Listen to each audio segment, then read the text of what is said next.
Welcome back to the GCN Racing News Show.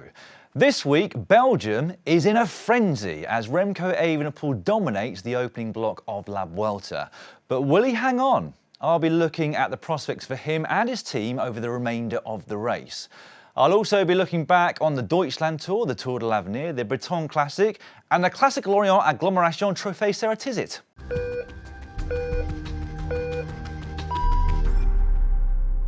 I shall begin though with La Vuelta, where after 9 stages have been completed, this is how things look on the general classification.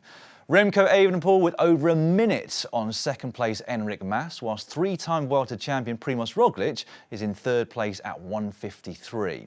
The young Spanish pairing of Carlos Rodriguez and Juan Ayuso sit in 4th and 5th respectively. Simon Yates is in 6th, over 3 minutes down, and then it's Almeida, Lopez and Hindley, whilst Pavel Sivakov rounds out the top 10, albeit already 5 minutes 39 down on the race leader. So far, so good for Evenepoel and his Quick-Step Alpha Vinyl team then. The young Belgian took the race lead on stage 6, dropping every one of his GC rivals, barring Enric. Both Mas and Roglič stuck with him on the stage 8 summit finish on Saturday, but yesterday he was in a class of his own. He dropped every single one of his GC rivals on the steep slopes of Les Prairies Nava. Now that was a big statement, and not even Evenepoel's biggest fans could have hoped for a better situation going into the second rest day of the race. That said, I think this is set to be an enthralling Grand Tour. The reason I say that is because we're going into the unknown. Reverse the roles and put Roglič in the red jersey at the top of GC, and I think many of us will be readying ourselves for another dominant performance from him and his Jumbo-Visma team. Evenepoel leading, though, is what makes this one intriguing, and most of that intrigue is centred around whether or not he can remain in his best form for the full 3 weeks. Now, the other great thing about Evenepoel leading is that his time trial is arguably on a par with that of Primož Roglič, even when Roglič is at 100%. Now, that's in stark contrast to the last 3 editions of this race, where Roglič always had the TT card in his back pocket and was almost assured of gaining significant time on his rivals on that stage of that race. Now, on tomorrow's 31-kilometre individual time trial, I wouldn't be at all surprised to see Evenepoel extend his lead over all of his rivals, including Roglič. But what that means is that everybody, including Roglič, will either need to attack in order to win or hope that Evenepoel cracks. But will he?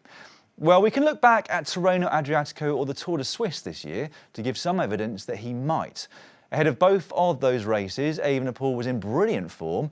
During both of those races, Evenepoel had at least one off day, ultimately finishing 11th on GC in both World Tour events.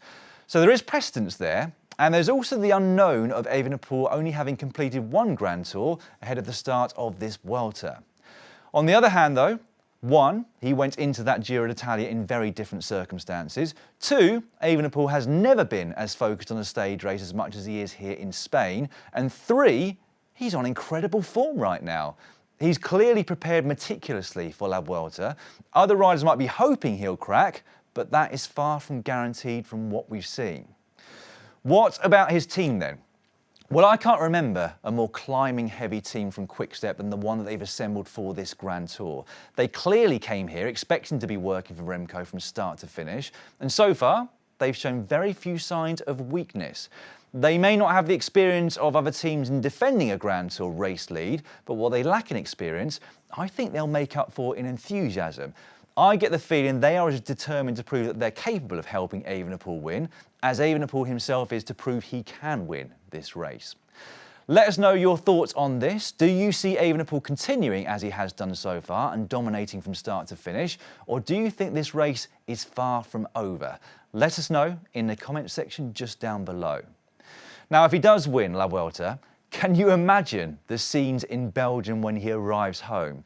Johan de Moink was the last Belgian winner of a Grand Tour, and that was almost half a century ago. If Remco Evenepoel takes the red jersey to Madrid, I think he'll be put on the throne as the King of Belgium immediately upon his return to that country. The arrival party is going to be off the charts. Now, the other big stories from last week came from Jay Vine, Louis Meintjes and Mads Pedersen.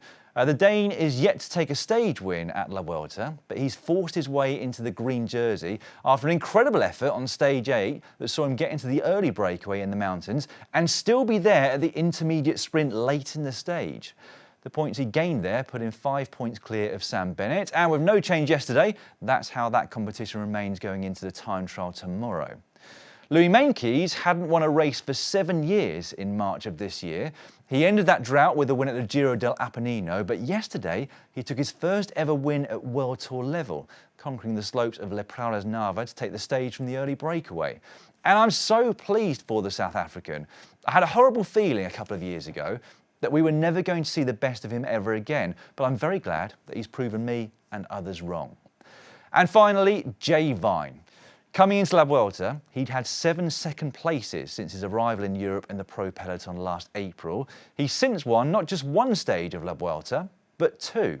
The first of those came after he launched an attack from the GC favourites group, the second from the early breakaway of the day. Added to that, he's got a rather nice advantage at the top of the King of the Mountain standings. If you didn't know who Jay Vine was before, I'm pretty sure that you are aware now. So probably an appropriate time for me to tell you that registration is now open for the 2022 Zwift Academy. You don't need to be a young aspiring pro to take part, but if you are, there might not be a better way to get noticed and find yourself a contract in the pro peloton. 5 male and 5 female riders will make their way to Spain for the finals later on this year, where they will be put through their paces by Alpecin de Koning and Canyon SRAM respectively. Everybody can take part though. There's an initial baseline test to see where your fitness is at, followed by 6 training sessions, 2 recovery rides, and finally a finish line test to see how much you've improved. I did it last year and made some pretty good improvements, all of which I've lost in the 10 months since. But if you'd like to sign up, we will leave a link in the description just below this video. Moving on now to 2 one-day races in Brittany, France. If you haven't already watched the Breton Classic from yesterday, I can thoroughly recommend going back to watch at least the last 20 kilometres. It was an absolutely cracking race, despite a last-minute removal of 2 gravel sections at the request of the riders. If you are planning on going back, click on the mute button now because I'm about to give you a brief summary. Zoccarato of Bardiani, Piccolo of EF and Tratnik of Bahrain had all attacked within the final 100 kilometres to join the front of the race. And they were the last riders out front from a group that had gone clear in the early stages. Tratnik was the last to be caught and still had the energy to attack again, but the main story of the day was how many moves Wout van Aert was both making and chasing. It looked to be a classic case of taking too much responsibility on his shoulders, losing energy that he might well need at the finish. However, this is Van Aert we're talking about, so of course he could chase everything down, make loads of attacks, and still have the power to win the sprint at the end. Lotto Soudal provided a fine lead out to their young sprint sensation Arnaud Delis, but he went a little bit early. Van Aert came past to take the win, whilst Axel Laurence took the best result of his career with second, and Danish national champion Alexander Kamp took third. So, a 9th win of the season for Van Aert, and all 9 have come at World Tour level races. Van Aert will now head to Canada to compete at the Grand Prix of Quebec and Montreal ahead of the World Championships in Australia, where he's going to miss the time trial in order to concentrate fully on the road race. In the women's Grand Prix Plouay the previous day, a 15-woman group went clear soon after kilometre 0, but with FDJ Suez and Canyon SRAM missing out on the move, they formed a combined chase that saw most of the group caught with a little under 50 kilometres to go. The one rider who remained out front was Sarah Martin of Movistar, but her time ahead came to an end when she was caught by a 13-rider group soon after they entered the finishing circuit around Plouay. And what a front group it was. Sprat, Vache, Garcia, Cordon Rago and Chabi amongst them. One of the lesser-known riders within the group, though, was Amber Krak of Jumbo-Visma. She only joined the team a little over a year ago after a career as a rower. Her solo win at the Volta Limburg in the spring gave us an insight into her talent, as did her King of the Mountains at the recent Tour de Scandinavia. But yesterday was another reminder. Mavi Garcia was on a mission though, and the only rider able to stay with her, as she made what felt like her 100th attack of the day, was Krak.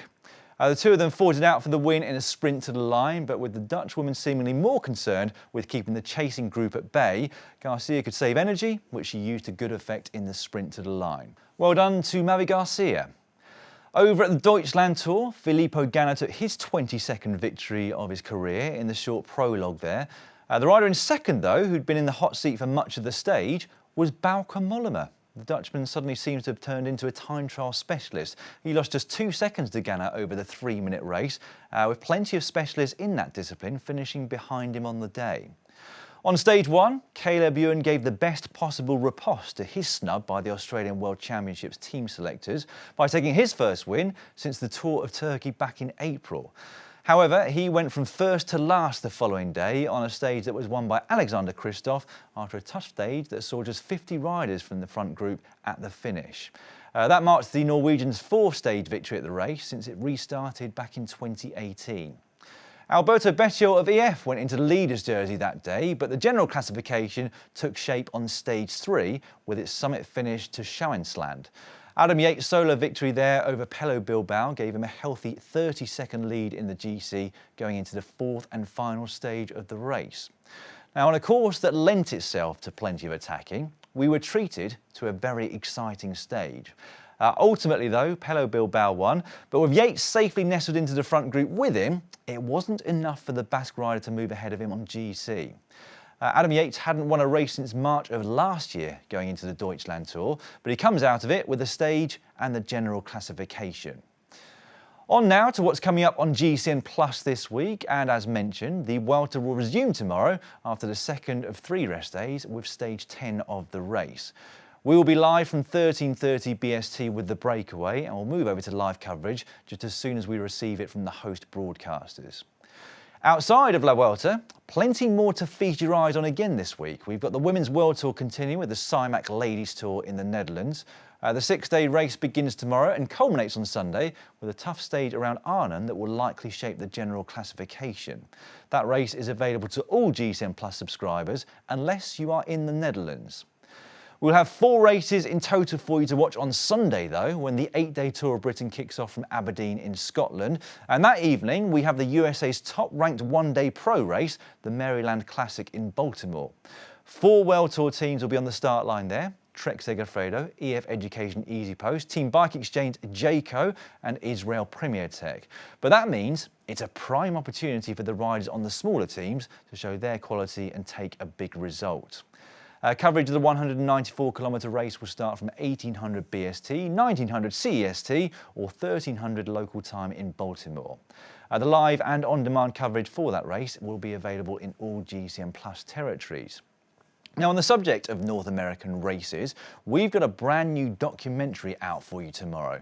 Alex Stader, who was the first North American rider ever to wear the Tour de France yellow jersey, is reunited with his former 7-Eleven teammates to tell the story of how an unlikely group of cyclists reinvented North American cycling and created a legacy which endures to this day. Here's a quick trailer to whet your appetite. I'm Alex Stader, and in 1986, I was the first North American to ever wear the yellow jersey in the Tour de France. It was the greatest day of my career, and I did it riding for the awesome, groundbreaking 7-Eleven squad. We defied the odds to become the first North American team to take on the European riders and win. It all started when the U.S. wanted to up their game for the 1984 Olympics. 7-Eleven riders won 7 Olympic medals. It was tremendous equity and feeling for the team, so we couldn't stop. With surprising success, this bold ambition brought us pro status, and we headed to Europe. European cycling was like a battleship. It just kind of trucks along. 7-Eleven was the Nautica speedboat. We were an unlikely band of brothers that would achieve success beyond our wildest dreams. And when the race ends, Davis Finney picks up his second Criterium win. And now, 40 years later, we remember our racing days. We were full throttle. 11 days, 710 miles of racing. The adventures we shared. You made it there. Your team made it there. And the friendships we made. We're all buddies. We're friends for life. We were accidental heroes. Okay, we're no longer the laughing stock, and you can notice that in the peloton. Team 7-Eleven.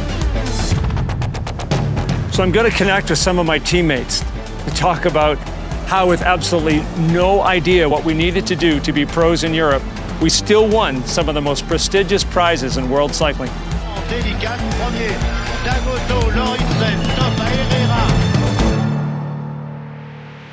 I haven't seen that documentary just yet, so I'm looking forward to watching it, and I hope that you are too. To remind you, it will be out tomorrow on GCN+, when we'll also release the latest episode of The World of Cycling. Joining Connor Dunn this week are Sean the King Kelly and Andy McGrath, who'll be talking all things Vuelta and previewing what's to come this week in that race. A couple more races to wrap up before I finish. Kayaan Archibroeks won the 9-day Tour de l'Avenir overall classification yesterday, cementing his credentials as a future Grand Tour hopeful. The Belgian only turned 19 just a few months ago, but he's already a World Tour pro with Bora Hansgrohe. He got into the lead very briefly on stage 7, but was later handed a 20-second penalty as he took a bottle from his team too late in the race. He made amends the very following day, though, coming to the line ahead of Archie Ryan of Ireland. Michel Hessman, who led the race for 3 days, would ultimately have to settle for 3rd place overall in the end after Archibroeks maintained his lead on the 9th and final stage. And it was Johannes Storna-Mittet who was on the middle step of that final podium. Moving up 1 place on that final day, into 4th, was the Irishman Ryan, bettering the 1981 6th place result of a certain Stephen Roche. That was, until yesterday, the best performance by an Irishman at that race. Watch out for all of those names in the coming years. And just quickly, at the XO Mountain Bike World Championships yesterday, Pauline Ferrand-Prévot was head and shoulders above the rest in her race. The Frenchwoman already had a 1-minute advantage after just 20 minutes of racing, and there was nothing anybody could do about it or to claw it back. In the men's, Nino Schurter took an incredible 10th title. Now, there's no doubt whatsoever now that the 36-year-old is the best ever rider in that discipline, and that's unlikely to change for a very long time. Tom Pidcock of Great Britain had been in the front group of 4, but a crash and a mechanical problem put paid to his ambitions, and ultimately he'd have to settle for 4th. Right, that is all for this week's GCN Racing News Show, but I'll be back tomorrow for live coverage of La Vuelta Stage 10, possibly in a red skin suit.